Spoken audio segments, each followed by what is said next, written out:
Bonjour, je suis Stéphane Malfette, je suis le directeur des SUB, le lieu où vous vous trouvez actuellement. Et je dois avouer que, monsieur le directeur du CAUE, vous avez toujours le chic pour nous proposer une conférence en lien avec une exposition dont le thème résonne avec nos préoccupations.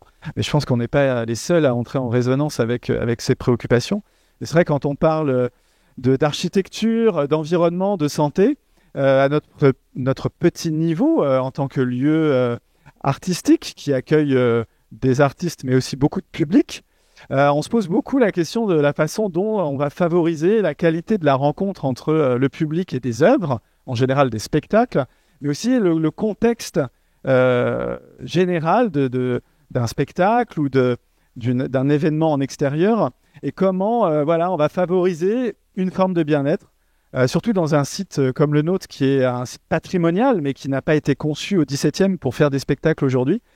Comment un site qui a été une caserne militaire aussi pendant de nombreuses années, et qui aujourd'hui accueille du public, va essayer de se transformer pour accomplir sa mission et offrir un cadre vivable aujourd'hui.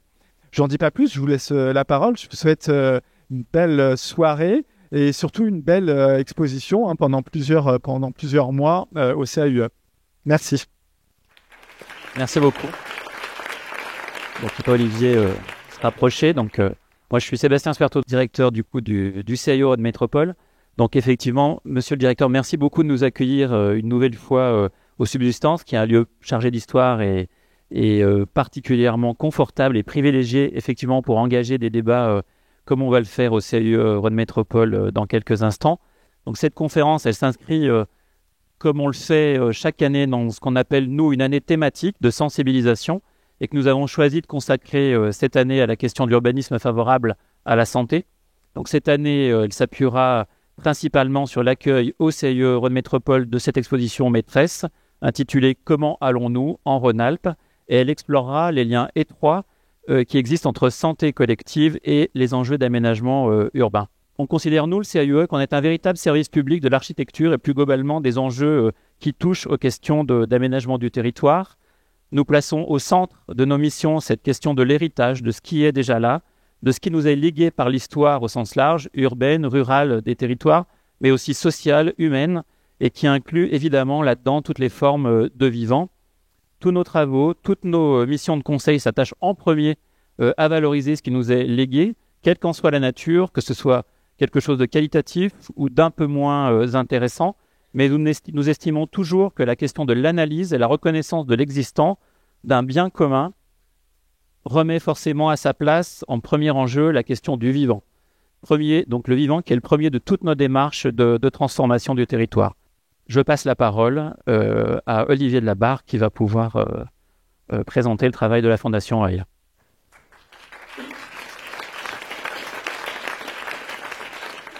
Bonjour à toutes et tous. Donc, à mon tour, je suis très heureux de vous accueillir en tant que président de la Fondation. Merci pour votre présence et l'intérêt que vous nous manifestez. Et vous êtes si nombreux que c'est une belle récompense pour nous, pour tous ceux qui ont travaillé à la réalisation et au montage de l'exposition.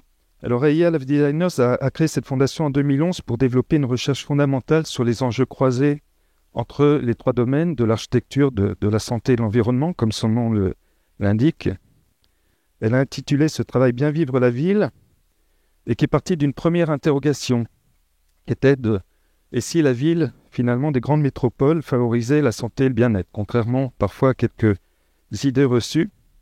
Et ce travail a conduit à la publication de deux ouvrages, un premier en 2016 qui a repris l'intitulé de cette interrogation, et puis un second en 2018 dans une version augmentée et stylisée qui s'est intitulé « Bien vivre la ville vers un urbanisme favorable à la santé » suite à une collaboration que nous avions développée avec un institut chinois. Et donc s'appuyant sur un comité d'experts composé de professionnels de la santé, de l'architecture et de l'urbanisme, mais aussi de sociologues, de géographes, de nombreux experts dans de nombreux domaines, la Fondation développe à présent sa recherche sur trois axes principaux.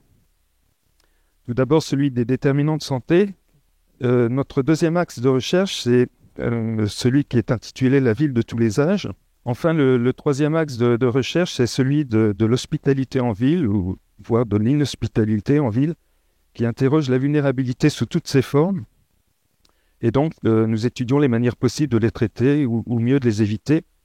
Cette dimension de l'hospitalité demeure une valeur clé si nous voulons construire des espaces urbains inclusifs, résilients et soutenables à l'aune des nombreuses crises que nous traversons, climatiques, environnementales, sociales, économiques et sanitaires. Enfin, pour atteindre d'autres publics encore, la Fondation présente ses travaux à travers des expositions. La première de ce type a eu lieu à Venise en 2021. À la sortie du Covid, c'était aussi le 10e anniversaire de la Fondation. Et donc, nous avons présenté pour une première fois nos travaux dans le cadre d'une exposition. Et par la suite, une première itinérance de cette exposition a été présentée à Grenoble en 2023 sur une durée de 4 mois environ. Elle a reçu plus de 3000 visiteurs et on a organisé à cette occasion bon nombre d'événements. Et enfin, la toute nouvelle édition va être présentée cette fois à Lyon au CAUE. C'est pourquoi on est réunis ce soir. Et là sur une durée de 8 mois, en fait, jusqu'en novembre, avec également l'organisation de nombreux événements et échanges avec différents publics. Voilà. Donc pour développer même l'objet de nos expositions et l'enjeu particulier que ces contextualisations représentent dans la poursuite de nos travaux de recherche sur les territoires, je laisse maintenant la parole à Christine O'Haraud-Beauval, qui est commissaire de l'exposition. Merci Christine pour cet important travail, qui est historienne de la ville contemporaine, directrice déléguée et directrice de la recherche de la Fondation. Je le remercie vivement et remercie également tous nos experts qui ont œuvré à nos côtés et qui, dans un instant, vont vous présenter chacun leur travail. Très bonne soirée à vous toutes et tous. Et Christine, je te passe le micro.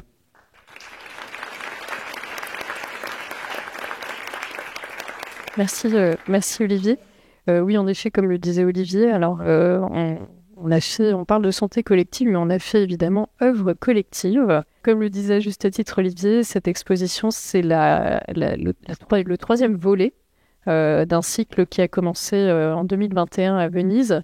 Alors, pas l'histoire de la Fondation, comme tu le disais, mais bien l'histoire de cette exposition.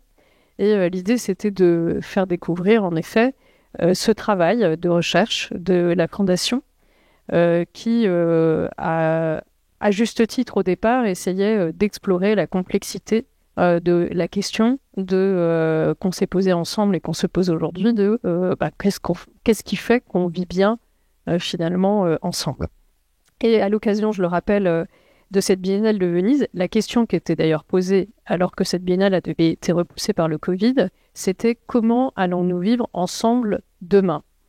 Et le choix de la Fondation, ça a été de se dire, en fait, c'est pas demain qu'il faut se poser la question, c'est aujourd'hui. Donc nous, on s'est posé la question au présent et on a choisi de se dire, comment allons-nous finalement, tout en soulevant évidemment les mêmes enjeux, c'est-à-dire l'état de santé collectif dans nos métropoles. Et ce que soulevait en filigrane Olivier dans la question de bien vivre la ville, c'était de se dire, en fait, longtemps, la ville, elle faisait la promesse d'une vie meilleure, qui était plus confortable, plus saine, etc., plus que la campagne. Si on regarde dans l'histoire, c'est le fameux eau et gaz à tous les étages, on nous promet le confort, l'avènement évidemment des politiques hygiénistes, le confort moderne et l'image qui sera véhiculée plus tard aussi de ce qu'est la domesticité et le cadre de vie, notamment par les salons des arts ménagers. Mais aujourd'hui, il semblerait que, et ça a été la sidération du Covid, que cette courbe de progrès, elle pourrait s'inverser. On observe des réductions de l'espérance de vie, la progression de maladies chroniques et des risques plus fréquents, et on l'a tous vécu, d'épidémies globales. Alors la question, c'était aussi, de façon sous-jacente, de se dire, sommes-nous ou serons-nous, à un moment donné, malades de nos villes, et j'ai envie d'ajouter de quoi ? Sachant que, et ça Olivia y reviendra, 70% de notre bien-être, dans notre cadre de vie, est influencé par des facteurs d'aménagement. Donc le défi, une fois qu'on se dit ça, il est quand même de taille, et surtout notre responsabilité nous semble à tous bien grande. Et pourtant, les questions restent très nombreuses. Alors comment est-ce qu'on se saisit finalement de tout cela ? Et surtout, comment est-ce qu'on ne se sent pas désemparés les uns et les autres face à l'ampleur du défi à relever. Donc c'est aussi pour ça qu'on a choisi de faire œuvre collective, pour peut-être se sentir un peu moins seul dans des questions que finalement on se pose tous ensemble. Et c'est donc bien l'objet de cette exposition intitulée « Comment allons-nous ?» En introduction, moi, ce que j'avais envie de faire, alors évidemment, je suis historienne, donc je fais l'exercice de l'historien. Moi, j'ai eu envie quand même qu'on se rappelle que ce sujet, il n'est pas du tout inédit. Traiter du sujet de la santé et de la ville, c'est pas un nouveau sujet. De tous les temps, en fait, les États se sont saisis de ce sujet avec plus ou moins, il faut le rappeler quand même, de succès, et notamment à faire appliquer ce qu'on avait décidé ou observé par les populations. Donc déjà, on peut partir de ce postulat. Alors, la grande chronologie thématique que vous découvrirez en introduction de cette exposition, quand vous rentrerez, remet en mémoire donc certains de ces événements importants, pas tous bien évidemment, mais en tout cas, vous en comprendrez plus ou moins la complexité au fur et à mesure que le temps avance. Alors, j'en ai choisi quelques extraits, et notamment, moi, j'aime bien cette gravure donc, qui représente le pavage des rues, qui avait été décidé par Philippe Auguste, qui était incommodé par, à l'époque, la pestilence. Alors la pestilence, qui est évidemment un lien très fort avec le mot peste, mais surtout incommodé par la mauvaise odeur. Et donc à cette époque-là, on estime que la maladie s'est véhiculée par la mauvaise odeur. Donc c'est aussi, et pourquoi je choisis ce moment, parce que c'est considéré comme un des premiers actes d'urbanisation importants. Et c'est pas pour ça d'ailleurs qu'il a réussi à faire appliquer sa réglementation très facilement, il faut bien se le dire. Puis viennent ensuite des dates emblématiques de l'histoire de la santé, du développement de la santé bien sûr, de la médecine, mais aussi la perception de l'hygiène. Tu parlais Olivier tout à l'heure du corps en mouvement, la perception de notre propre corps. Jusqu'à longtemps, la religion empêchait certains de faire de la chirurgie ou autre. On estimait que notre âme allait s'échapper si on nous ouvrait le ventre. Il ne faut quand même pas l'oublier. Il y a aussi, bien entendu, toutes les perceptions du rôle du bon air, puis le développement de l'administration des villes, de la planification, les grandes planifications, mais surtout tout ça, et c'est ce qu'on essaie de vous rappeler dans l'exposition, en lien le plus souvent avec des grands moments d'épidémie, et différents maux de la ville. Donc il y a l'épidémie de peste, l'épidémie de tuberculose, mais aussi et beaucoup des phénomènes de grandissement de la pauvreté, de l'insécurité, à mesure que les villes, évidemment, se développaient. Donc à chaque époque, finalement, ces mots et ces réponses urbaines, et c'est ce qu'on essaie de se rappeler tous en introduction.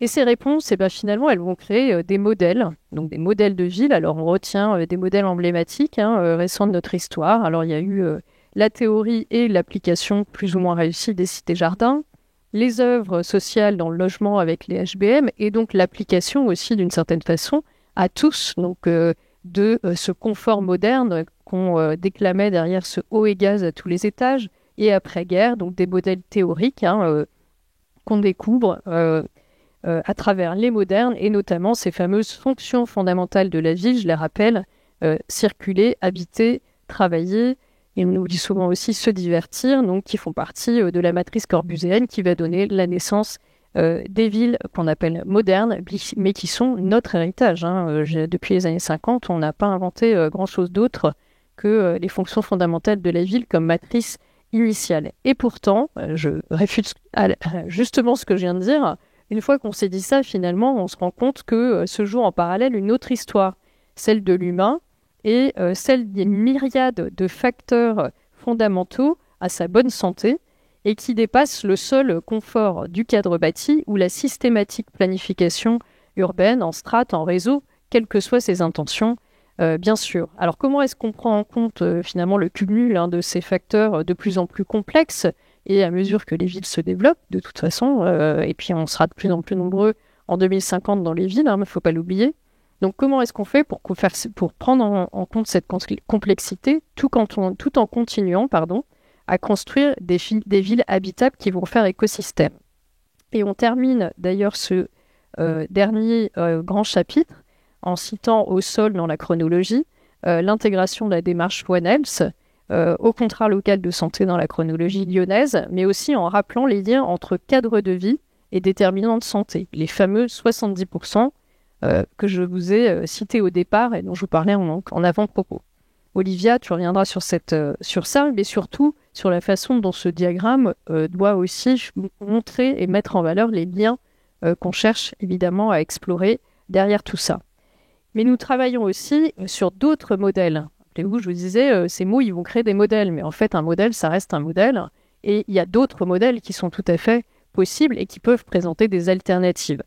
Et notamment, la Fondation regarde l'évolution des bilans d'aménagement qui sont aujourd'hui majoritairement évalués sur de la charge foncière et de la rentabilité financière. Mais on peut très bien transformer un bilan d'aménagement qui n'est qu'un outil en le regardant de façon plus holistique et en y intégrant des paramètres qui seraient en relation avec la santé, des paramètres qui seraient en relation avec la qualité fondamentale du sol, puisque c'est aussi la qualité fondamentale du sol qui sera capable d'accueillir la biodiversité, la diversité, etc. Et que finalement, se remettre dans cette logique de valoriser la valeur nourricière d'un sol, l'expo ne soulève pas les sujets de pénurie alimentaire, mais en fait, à mesure que la ville grandit, finalement s'éloigne une certaine forme d'insécurité par rapport à des besoins fondamentaux de l'humain, et ça, il ne faut pas l'oublier. Alors évidemment, dans cette exposition, on ne prétend absolument pas vous apporter des réponses, mais ce qu'on a souhaité faire, c'est étendre le champ des investigations. Donc si vous vous posez plein de questions en sortant d'exposition, on sera très content, et ce, dans un esprit d'ouverture à toutes les compétences et toutes les voies qui sont nécessaires pour continuer à vivre ensemble durablement dans nos territoires. C'est ce que disait Olivier, on est de très diverses compétences aujourd'hui réunies autour de cette table, réunies dans cette exposition, et je pense que ça, c'est aussi le cœur des évolutions qui sont fondamentales dans la façon d'appréhender la ville, si on veut aller dans cette direction. Et je disais voix, et quand je dis voix, je fais également allusion au film que tu nous présenteras plus en détail tout à l'heure, Benoît, de la série, donc cette série La santé au chevet de la ville, donc une réalisation de Benoît Mignot, produit par la société Membo. Mathieu Bertrand ne peut pas être avec nous ce soir, mais évidemment on le salue. Et cette série nous invite à effectuer un pas de côté. Et comment ? Eh bien, en fait, en écoutant des professionnels de la santé sur la fabrique de la ville. Le premier récit et le premier épisode, je ne vous les présenterai pas tous, mais prenaient place dans un contexte post-pandémique, donc dans une forme de sidération où à un moment donné, tout le monde était mis à l'arrêt. Il aurait été facile d'ailleurs à l'époque de demander leur avis à des architectes, à des urbanistes, à des acteurs du territoire de réagir, mais est-ce que c'était vraiment pertinent à ce moment-là ? Et ce qu'on a choisi de faire, eh bien, en fait, c'était de prendre le contre-pied de ce réflexe qui aurait pu être le nôtre en allant interroger des médecins et des professionnels du champ de la santé et de les mettre en fait dans cette ville vide, de les rapprocher de ces problématiques de la ville. Vous en verrez ces témoignages qui sont très riches. Un nouvel épisode a donc été réalisé à Lyon pour une version contextualisée avec des nouveaux intervenants dont Philippe Michel fait partie, et je l'en remercie. Et nous les avons invités à nous confier les défis qu'ils vont relever chaque jour sur ces sujets de santé et de ville. Et tu reviendras, Benoît, sur ce que tout ça a soulevé dans ce dernier épisode. Et enfin, une troisième partie vous permettra de découvrir le travail de synthèse que nous avons souhaité proposer en mettant ensemble de la donnée objective, c'est-à-dire le diagramme, la donnée quantitative, le travail effectué par Eric Hamelin et Paola, qui nous rejoindront tout à l'heure, d'une étude sociologique qui a été faite donc fin 2024 sur un panel de 600 personnes à qui on a été posé la question donc de cette perception de la santé collective, de la santé à Lyon et de la santé dans leur quartier. Et vous en verrez les restitutions sous divers aspects. Et ces synthèses par vulnérabilité réelle ou perçue, elles sont très intéressantes à regarder puisqu'elles se mettent en regard de ces données. Et c'est l'exercice que nous avons souhaité faire pour nous mettre aussi en face d'une réalité et d'enjeux qui sont majeurs. C'est-à-dire que finalement, l'enjeu principal, c'est aussi de trouver des modes de dialogue qui permettent de résoudre des hiérarchisations de décisions qui vont être prises dans l'aménagement de nos cadres de vie en fonction de ce qui est à la fois de la donnée objective, mais la donnée aussi subjective. Et l'exercice n'est pas facile. Et en face de ces initiatives, donc passées ou en cours, vont laisser place à la démarche de projet, et on vous met en face quelques exemples d'architecture qui nous paraissaient intéressants de mettre en relation avec ces différentes analyses, notamment pour que vous compreniez aussi qu'à un moment donné, une fois qu'on a fait tout cet exercice, on nous demande de faire de la pratique de projet. Et ça, tu y reviendras, Simon, parce que c'est pas simple et que voilà, ça n'arrive pas toujours d'ailleurs, cette question n'arrive pas toujours d'ailleurs au bon moment, et que se dire qu'on va atteindre des objectifs d'urbanisme favorables à la santé, c'est très bien, mais c'est parfois aussi très intangible pour tout le monde. Donc ça, je le dis pour tous. Et c'est pourquoi, vous l'aurez compris, donc nous cherchons dans cette exposition à faire œuvre de pédagogie pour que chacun à son niveau saisisse à la fois le vocabulaire que nous parfois on utilise et que d'autres ne comprennent pas, et les enjeux collectifs et individuels qui se cachent derrière cette simple question comment allons-nous? Et je passe la parole à Olivia pour explorer ce sujet de l'enfance sous l'angle de la recherche.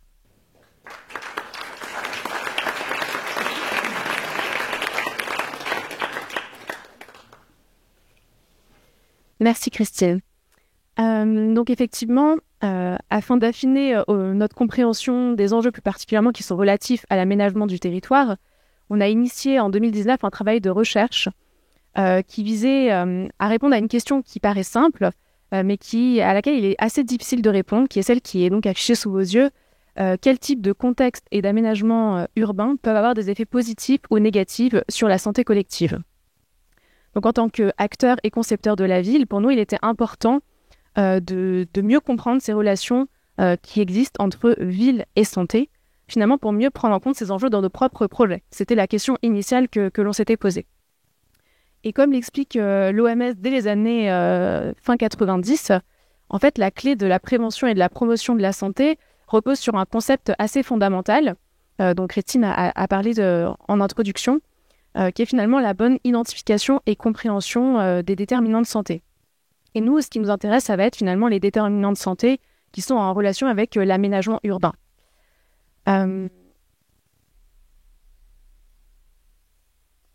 Donc ces réflexions, à la fois théoriques, mais également les premières réflexions menées par la Fondation Aya depuis les années 2014, nous ont conduit à proposer finalement un travail de recherche qui visait à mieux identifier ces relations scientifiquement avérées entre le cadre de ville et la santé humaine. Donc c'est donc tout d'abord un travail de revue systématique de la littérature que j'ai eu l'occasion d'initier en 2019 pour la Fondation Aya, qui s'est formalisé par la suite à travers la mise en forme d'un diagramme interactif dont vous voyez une première image sur la diapositive et que vous aurez toute l'occasion d'explorer dans l'exposition. Donc tout d'abord, je vais essayer de vous décrire cette interface parce qu'en fait, finalement, elle résume l'intention initiale qui est derrière cette réflexion qui a été menée. Et qui a été finalement qui repose finalement sur cette revue de la littérature systémique qui a été faite en 2019 et qui est finalement un état des connaissances qui est basé sur plus de 2000 articles scientifiques au total, qui nous a permis d'identifier près de 400 relations donc scientifiquement avérées entre 3 grandes familles de paramètres qui sont donc décomposées sur la diapositive, qui sont donc les maladies ou troubles de santé, donc, qui sont situés au centre du diagramme, les déterminants de santé relatifs au cadre de vie qui sont situés en première couronne, et enfin les paramètres d'aménagement qui sont situés en dernière couronne. Et ce diagramme, il a été pensé en fait pour pouvoir être complété à mesure que la recherche scientifique avance, parce que finalement tous les jours il y a des articles qui sont publiés dans ce domaine-là et qui nous permettent d'étoffer nos connaissances sur ce sujet. Donc cet instrument, en fait, il a vraiment une vision exploratoire, c'est-à-dire qu'on a différentes entrées possibles. On peut rentrer par le prisme de la pathologie, mais on peut également rentrer par le prisme des déterminants de santé ou de l'aménagement du territoire.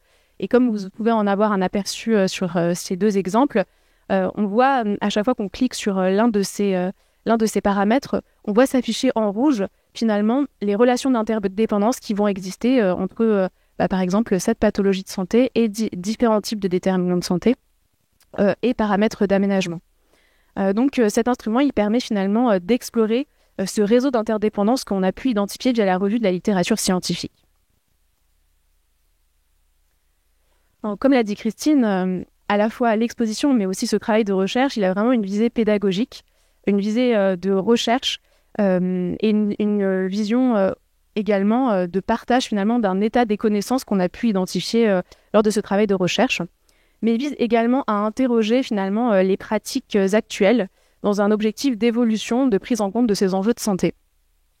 Donc pour chaque exposition, on s'est prêté à un exercice de contextualisation dans chaque territoire. Donc c'est quelque chose qu'on a fait à la fois dans le cadre de la Biennale de Venise, à Grenoble en 2023 et qu'on a refait sur le territoire lyonnais en 2024-2025 pour préparer cette exposition.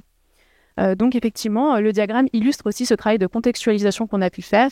Et comme vous pouvez le voir, en fait, on peut choisir des cas d'études. Donc c'est effectivement en bas du diagramme, on peut sélectionner un cas d'étude qui nous permet finalement de visualiser notre analyse de ce quartier lyonnais sous le prisme des déterminants de santé.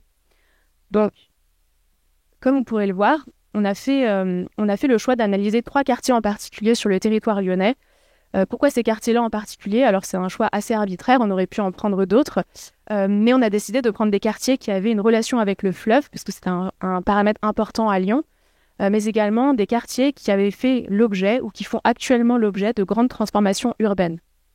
Pour s'interroger sur à la fois les enjeux de santé qui avaient pu être pris en compte au moment de ces grands projets d'aménagement, mais également l'état de la situation aujourd'hui. Et donc le diagramme permet d'afficher finalement cette hiérarchisation des enjeux propres à chaque territoire qu'on a pu identifier à travers notre analyse. Donc cette analyse, elle repose sur tout un tas d'indicateurs, une 50aine d'indicateurs qui permettent de balayer l'ensemble des déterminants de santé. Donc là, je vais vous afficher quelques cartes qui sont un aperçu du travail que l'on a pu faire, qui illustrent finalement l'analyse à la fois cartographique et quantitative qu'on a pu faire sur différents indicateurs qui permettent de balayer l'ensemble du prisme de la santé, pour finalement aller identifier finalement les singularités de chacun de ces territoires sous l'angle de la santé et de l'aménagement. Donc voilà un autre exemple.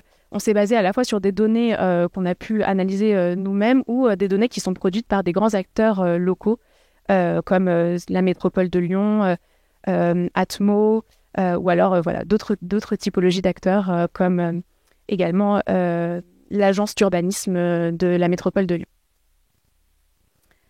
À travers le diagramme, vous pourrez avoir aussi un aperçu d'une base de données iconographique qu'on a construite justement autour de ces quartiers qui permettent finalement d'entrer vraiment aussi par le prisme de l'image dans ces territoires.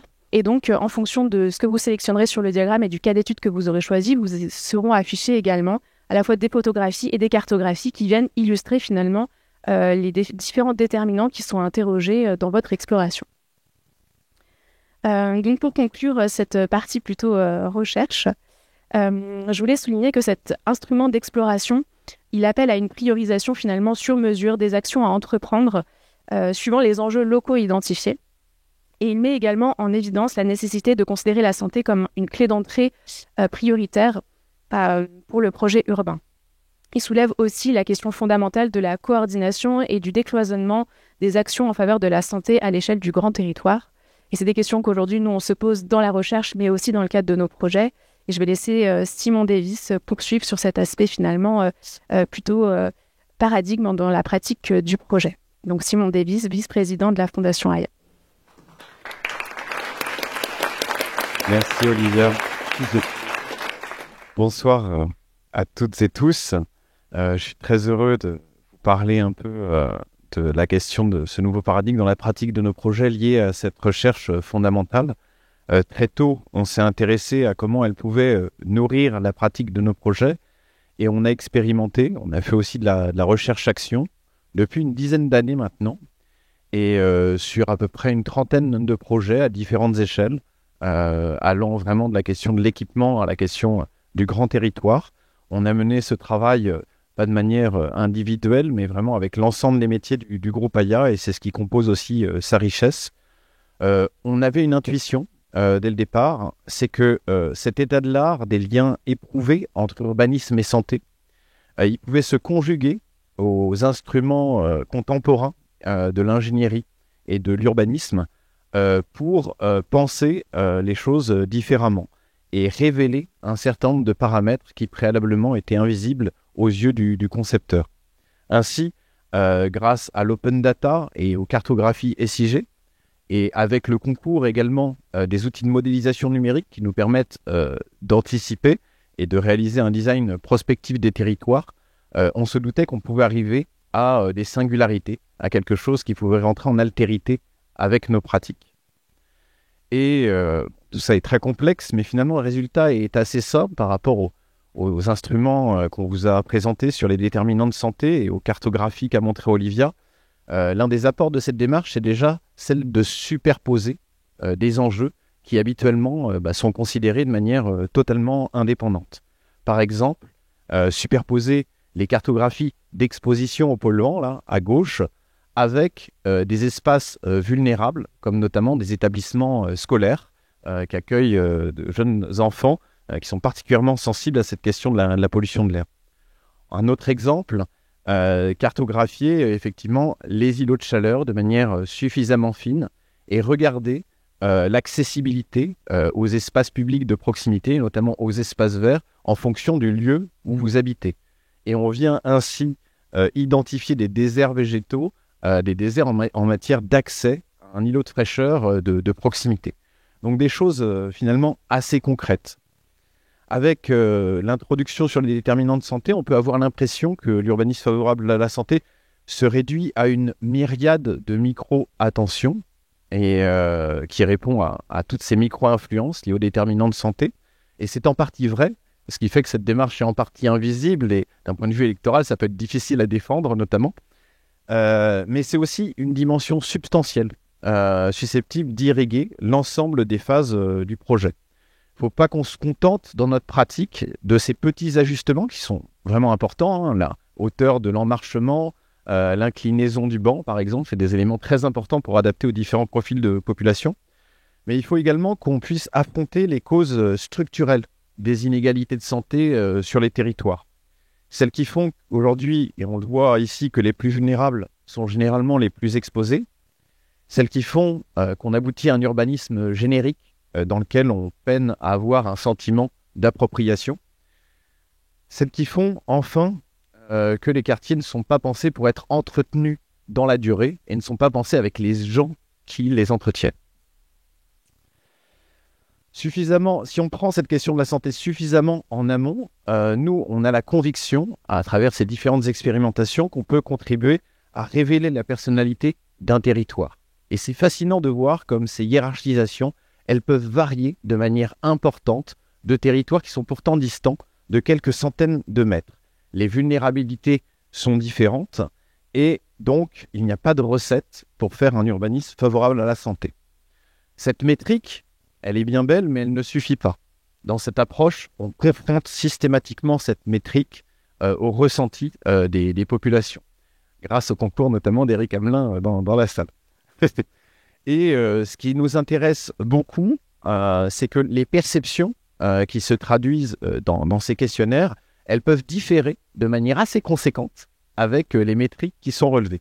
Par exemple, là, dans ce graphique, c'est qu'effectivement, ce n'est pas les populations forcément les plus exposées scientifiquement qui ont une pénibilité la plus forte en matière d'îlots de chaleur. Donc nous, ça nous pousse à aller un peu plus loin, à aller dans cette granulométrie fine aussi de la question de la donnée, mais aussi de la perception de l'enjeu et de confronter ces enjeux.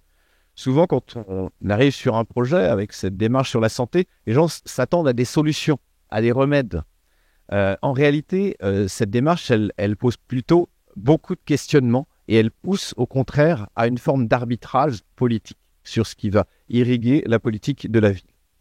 Alors bien sûr, à travers cette pratique, on voit émerger quelques figures qui nous sont chères. On pense différemment nos projets sous l'angle, par exemple, du déjà là, en regardant des patrimoines invisibles qui se révèlent en termes de lieux de ressourcement, de calme, dans lesquels il n'y a pas encore l'accessibilité suffisante. On pense nos projets à travers les parcours, les trames. On regarde la question du corps en mouvement, pas seulement sous l'angle de la trame ludico-sportive, le sport, la graie, la piste d'escalade sur le mur de soutènement, mais plutôt sur la question de l'infime amorce du mouvement et de comment est-ce qu'on peut la déclencher sur l'espace public.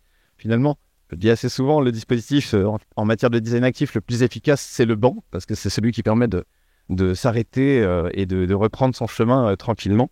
Et on a encore beaucoup de figures à explorer dans les années à venir, par exemple sur la question de la programmation des rez-de-chaussée urbains, sur lesquels finalement le tiers-lieu de santé, il se cherche encore, et finalement il a beaucoup à emprunter à la question du socio-sanitaire pour pouvoir exister et trouver aussi son modèle économique.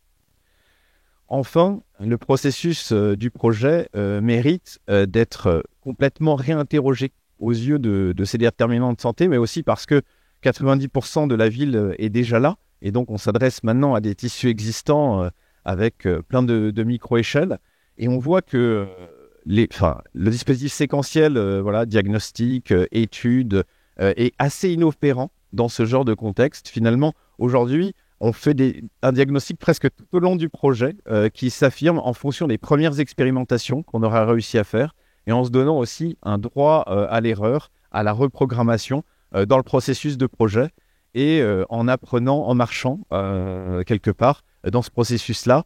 Et je tiens à saluer aussi le travail de Marie Chabrol qui est dans la salle, qui a beaucoup influencé cette présentation et avec laquelle j'ai beaucoup de plaisir à travailler au quotidien.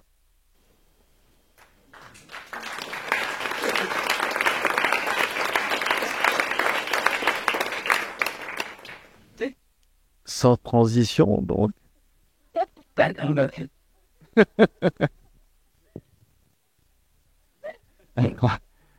Donc, Philippe Michel, moi je ne suis pas urbanisme, architecte, je suis médecin de santé publique et professeur à l'Université Lyon 1.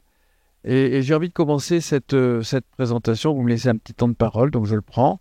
Mais je vais le redonner, puisque comment allons-nous allons-nous mieux dans la ville ou allons-nous mieux dans la campagne? Qui a la réponse?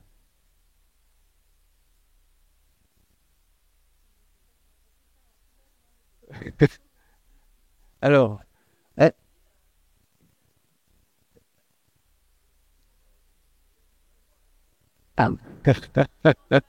campagne. Oui, il y a beaucoup de silencieux. Et au final, comme d'habitude, dans un sondage où il y a un peu d'équilibre, finalement, ça dépend de la façon dont on prend la question. Si on la prend, moi, je suis prof de santé publique, donc je vais la prendre avec mes indicateurs habituels. L'indicateur le plus utilisé, c'est celui de l'espérance de vie. L'espérance de vie est-il plus élevée en ville ou à la campagne? Là, on est tous d'accord, c'est en ville. Pourquoi? Ah, ça devient plus compliqué. L'accès aux soins, la vaccination, non.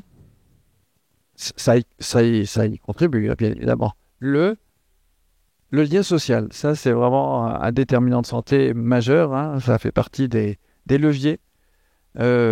Toujours pas. En fait, on va aller tout de suite vers la réponse. Parce qu'il y a un biais. Je suis désolé, hein, c'est pas très drôle. Mais quand vous regardez les catégories socio-professionnelles en ville et à la campagne, ce ne sont pas les mêmes. On est d'accord. Les catégories socio-professionnelles sont étroitement liées au niveau socio-économique. On est tous d'accord. Et le niveau socio-économique, c'est 40% des déterminants de la santé. 40% de la santé se fabrique sur le fondement de niveau socio-économique. Donc, comme il y a plus de personnes qui ont un niveau socio-économique élevé à la ville, c'est normal qu'il y ait une espérance de vie plus élevée à la ville, même si quand on regarde l'ensemble des déterminants de santé, puis je tiens à saluer le gros travail qui a été fait, c'est très impressionnant. Hein. Ce sera plus impressionnant encore quand on le verra en vie réelle. Quand on rentre après dans les déterminants de santé, finalement, on s'aperçoit qu'il y a des raisons qui feraient qu'il y a plus d'espérance de vie à la ville, puis des raisons qui feraient qu'il y en a que l'espérance de vie est inférieure. Mais au final, tout ça se résout à la réponse, non, c'est juste un biais. C'est juste un biais de mesure. Alors après, c'était pas du tout ce que vous m'aviez demandé de traiter, donc je vais retomber sur mes pieds un petit peu. Parce que d'abord, j'avais envie de dire, pourquoi est-ce qu'une métropole a besoin de s'intéresser à la santé? Et j'ai identifié 4 raisons. Et la première, elle nous est inspirée par un exemple récent. La première, selon moi, c'est évidemment celui de la sécurité sanitaire. un problème de santé publique dans une aire métropolitaine peut en effet rapidement devenir beaucoup plus grave du fait de la proximité, du fait de la promiscuité. Et donc, la ville, c'est une métropole, c'est un formidable matériau sur lequel de nombreuses maladies, infectieuses ou pas, peuvent aisément se développer. Donc c'est la première raison. S'intéresser à la santé, c'est vraiment la sécurité sanitaire. Repérer les problèmes, identifier les signaux à bas bruit, les prendre en compte et essayer de trouver des solutions. Ça nécessite un système d'information, on va se le dire, qu'on n'a pas en réalité. Bon. La deuxième raison, c'est que l'urbanisation, la métropolisation, donc, ont atteint un tel niveau que les effets de santé qu'elle implique, pollution atmosphérique, réchauffement climatique, îlots de chaleur, on a parlé, c'est pas exactement la même chose, sédentarité, etc., se trouvent démultipliés pour ses propres habitants. Donc il y a évidemment des sujets qui sont des enjeux de santé dont on sait bien qu'ils ne contribuent pas à une bonne santé. L'urbanisation, c'est aussi associé à davantage de criminalité, d'homicides, d'émissions de CO2, on passe du coq à l'âne, du stress psychique. Donc il y a en effet tout un tas de déterminants qui font que dans une métropole, on a plein de raisons pour ne pas être en bonne santé au sens OMS qui était rappelé tout à l'heure, la définition de 46 qui était mise en application en 48. Donc tout ça, ça combine des éléments fondamentaux de la vie urbaine comme l'existence des moyens de transport, de l'assainissement, des eaux usées, des choses qui ont été traitées au XVIe siècle, d'autres qui sont beaucoup plus récents. Donc loin de n'être que des objets sanitaires, en fait, les métropoles sont bel et bien des sujets capables aussi, à l'inverse, si on le voit positivement, d'agir sur la santé, de créer de la santé. Et c'est ça qui est aussi intéressant. Parce que, alors, donc ça nous amène au dernier sujet qui est une quatrième raison et qui est peut-être une raison assez déterminante, c'est que la bonne santé et le bien-être des habitants sont synonymes d'opportunités économiques. Ne serait-ce que parce qu'ils entrent parmi les principaux facteurs qui sont pris en compte par de nombreuses entreprises pour décider de s'implanter ou pas dans telle ou telle localité. Donc c'est une dimension qui est loin d'être anodine dans les métropoles et qui sont soumises à de nombreux classements. Préparant le film, pas la topo d'aujourd'hui, mais en préparant le film, j'ai été regarder, il y a des nombreux classements de la ville qui ont tous leurs défauts, mais qui sont tous quand même intéressants par les critères qu'ils utilisent pour classer les villes en fonction de la santé. Donc les principaux défis, maintenant, après les 4 bonnes raisons, les principaux défis, selon moi toujours, la notion de santé urbaine, en fait, elle n'a rien d'univoque. La santé des citadins, elle est complexe à appréhender parce que finalement, il n'y a pas une santé chez les citadins, il y a de multiples santé, je veux dire territorialisée. On n'a pas la même santé selon qu'on habite dans tel ou tel quartier, dans telle ou telle zone et résidence. Donc la façon d'appréhender ce qu'est la santé dans une ville est assez complexe, et y compris en métrique, mais pas uniquement.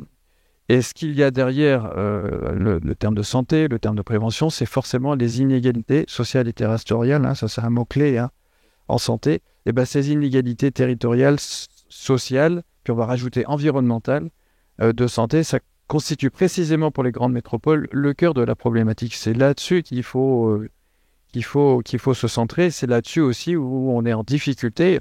On demande à l'élu de la santé qui est au premier rang de la ville de Lyon, où sont toutes les inégalités de santé. C'est pas simple, en tout cas, elle n'aura pas tous les chiffres pour pouvoir le qualifier. Pourtant, on a l'Observatoire régional de la santé, on a plein de... Mais on a encore une métrique qui reste à construire. On le sait tous, les populations qui disposent de ressources financières les plus faibles sont aussi celles qui disposent d'un moindre accès à la formation, d'un moindre accès à l'information, dont l'habitat est le moins soluble, dont le lieu de résidence et les loisirs ne leur permettent pas de bénéficier d'aménités naturelles, culturelles et autres. Donc effectivement, là on est des lieux de concentration aussi, d'inégalités, et qui se potentialisent les unes aux autres, qui se potentialisent. C'est-à-dire que c'est là où ça devient également compliqué, c'est que finalement il y a une intrication dans tous ces déterminants. On peut les isoler sur un schéma, mais en réalité c'est une intrication, les uns déterminent les autres et l'ensemble détermine ce qui est à la santé. Donc ça rend malaisé finalement la compréhension de chacun des facteurs et donc l'action qu'on peut mettre en œuvre par rapport à ces facteurs-là.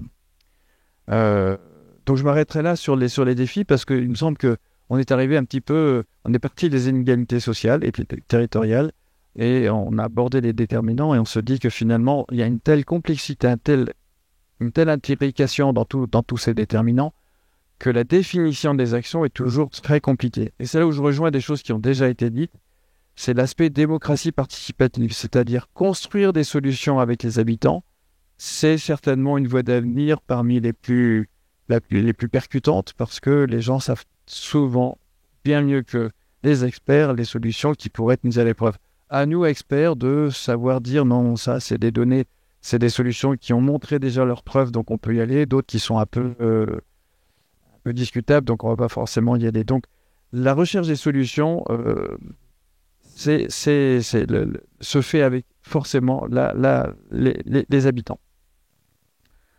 Alors après, derrière, oui, est-ce qu'on a des solutions? Évidemment, hein, c'est lutter contre les inégalités sociales de santé. Vous voyez, je n'ai pas encore parlé du système de santé en tant que médecin. Parce qu'effectivement, ce n'est pas le sujet. Peut-être effectivement en ville, quand on a un infarctus aigu du myocarde, ce soir, c'est sûr qu'on a beaucoup plus de chances d'avoir le traitement approprié quand on est aux subsistances que quand on est dans les monts du Lyonnais. Ça, c'est sûr. Et bon, ça, c'est des accidents aigus. La majorité des gens vivent avec des maladies chroniques et un jour finissent par être en très grande difficulté. Et ça n'est pas le sujet de la ville ou de la campagne. C'est vraiment les inégalités sociales qui sont...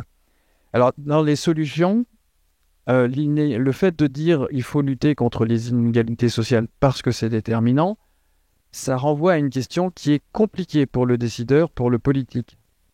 Parce qu'effectivement, la notion, d'ailleurs la notion qu'on utilise, ça s'appelle l'universalisme proportionné, c'est-à-dire donner à chacun selon ses besoins.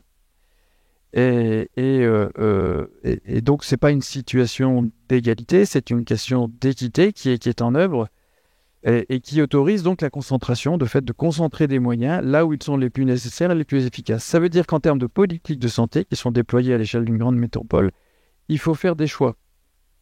Et des choix qui ne sont pas forcément fondés sur, j'allais dire, la demande. C'est-à-dire que ce n'est pas les quartiers, je vais être rapide parce qu'on a peu de temps, qui ont la plus grande gueule, qui sont les quartiers forcément qui vont avoir le plus de besoins. Or, c'est celles qui sont souvent le plus entendues parce que c'est celles qui s'expriment le plus fort. Et ça, c'est un vrai sujet qui est complexe à gérer dans une définition de politique de la santé. Quitte à aller contre une partie de l'opinion et à renoncer à d'autres types d'actions. Ça, c'est vraiment un vrai sujet. Enfin, bon, pour des solutions, ça doit dépasser les difficultés inhérentes à tout système complexe. Ça, c'est un autre sujet de la ville. C'est-à-dire qu'il faut faire rentrer en résonance les habitants, les élus, les professionnels. C'est plus facile dans une commune de 5000 habitants que à Lyon. En fait, chacun a sa propre vision, représentation de la réalité, défend des intérêts qui sont différents. Chacun a sa propre vérité. Je veux dire, tout le monde a raison. C'est ça, la gestion d'un système complexe, c'est tout le monde a raison. Simplement, il faut savoir, dans le dialogue, comment ces différentes rationalités peuvent s'articuler. Ça, c'est la première, faire entrer en résonance les habitants, les élus et les professionnels. Deuxième, c'est l'articulation entre la ville et l'hôpital. Quand même, j'y viens. Mais c'est vrai que les liens entre la ville et l'hôpital sont pas forcément très très simples. Moi, je travaille aux Hospices de Lyon, j'en suis le témoin. Et donc, ce fameux virage ambulatoire que tout le monde demande, c'est-à-dire on reste moins à l'hôpital, on va plus rapidement à la ville, c'est pas si simple que ça. On connaît tous ces difficultés. Et c'est certainement en ville générateur de difficultés. Pour le coup, là, sur cet argument-là, la ville en a d'autres aussi. Et puis le troisième, c'est l'articulation entre les acteurs institutionnels, sanitaires, sociaux, associatifs, qui, dans une métropole, prend une importance tout à fait singulière, tant pour la mise en place de politiques de prévention que dans la gestion des crises. ou dans la manière de concevoir les villes. Donc vous voyez, avec ce petit panorama des solutions et des défis auxquels on est confronté, on a beaucoup d'enjeux devant nous, beaucoup de défis, et c'est ça qui fait que ça nous réunit ce soir et qu'on a un beau sujet. Merci.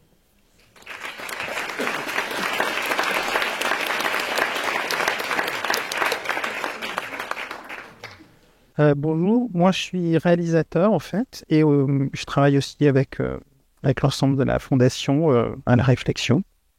Je pense que c'est pour ça qu'on m'a pris en fait. C'est parce que j'ai pas vraiment compris qu'on m'a pris. La ville et la santé au fond, il y a l'air d'avoir des évidences, on a l'air de pouvoir comprendre et puis en fait on comprend rien. J'avais rien compris aux déterminants de santé.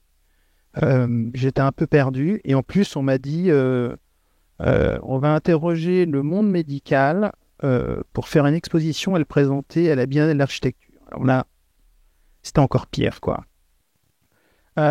Et à la fois, ce qui est intéressant quand on travaille sous une forme plutôt documentaire, c'est comment on essaye de désarticuler les choses, comment on essaye de se réinterroger et comment on essaye de faire parler les experts, les gens qui sont autour de nous, pour aller chercher le plus de simplicité et le plus de complexité.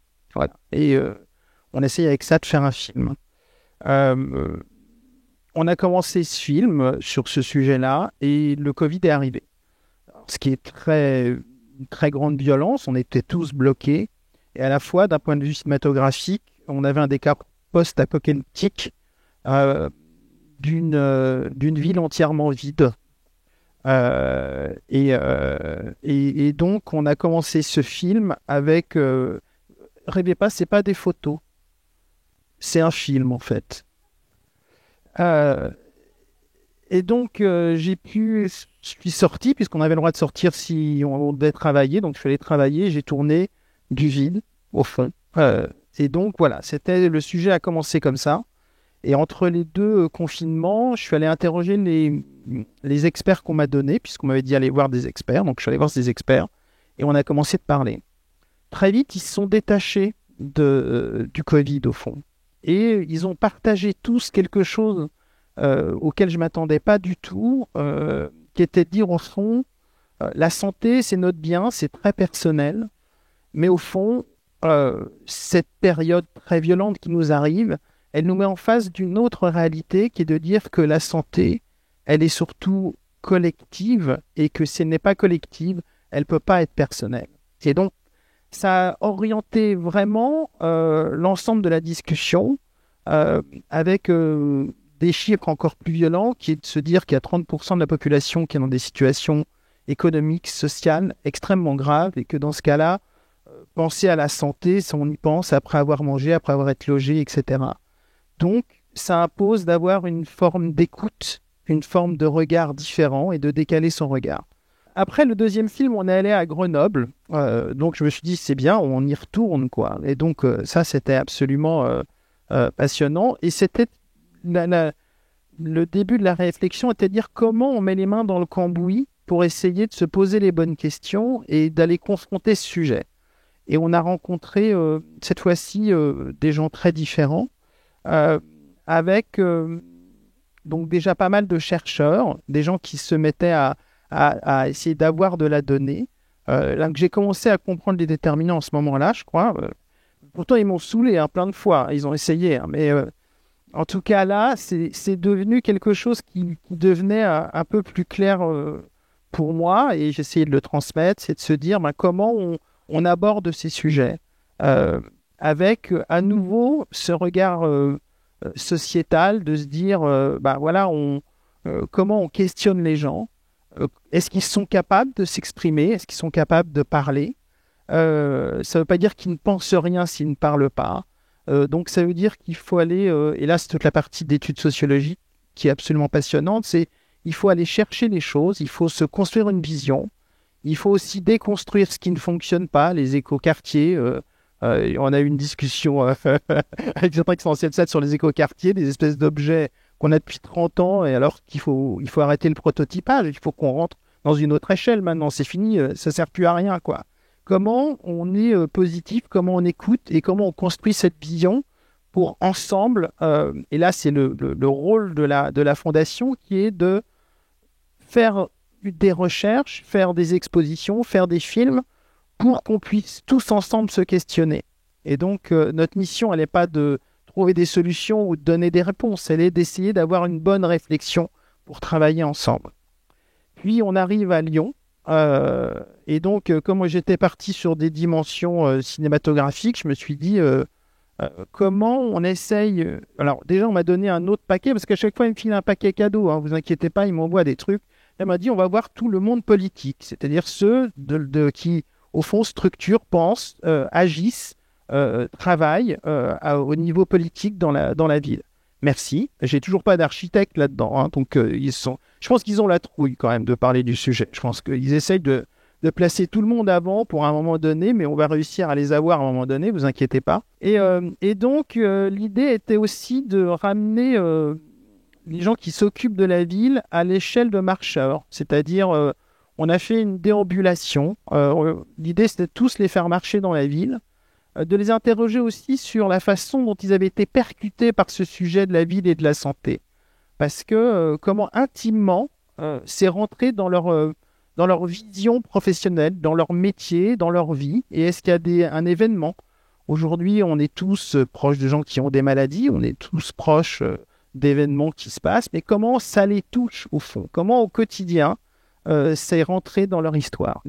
On a eu des témoignages extrêmement émouvants de quelqu'un qui dit je travaille sur l'environnement depuis 15 ans, et puis à un moment donné, il y a une collègue qui me dit travaille sur la santé. Il n'avait jamais pensé à la santé en travaillant sur l'environnement et sur le logement. Et il n'est pas bête, au contraire. C'est juste qu'on a du mal à relier tous ces micro-éléments pour en faire quelque chose qui soit une vision qu'on puisse partager. Eh bien, merci. Merci à tous. Alors, attends. Alors, je vais juste, comme je vous disais, on a fait œuvre collective, donc il n'y a personne qui travaille dans l'ombre à la Fondation. Donc, je voudrais que Marie-Alice, Charlotte, Lilian, les équipes du CAE, Eric, Paola, Alexandre,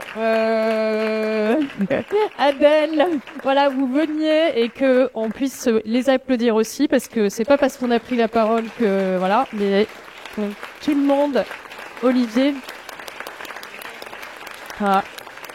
Donc pour faire cette exposition, il a fallu que toutes ces personnes soient mobilisées à un moment donné pour partager avec vous ces réflexions. Florent qui arrive, Julien, voilà. Donc merci à tous et c'est 2 ans de travail.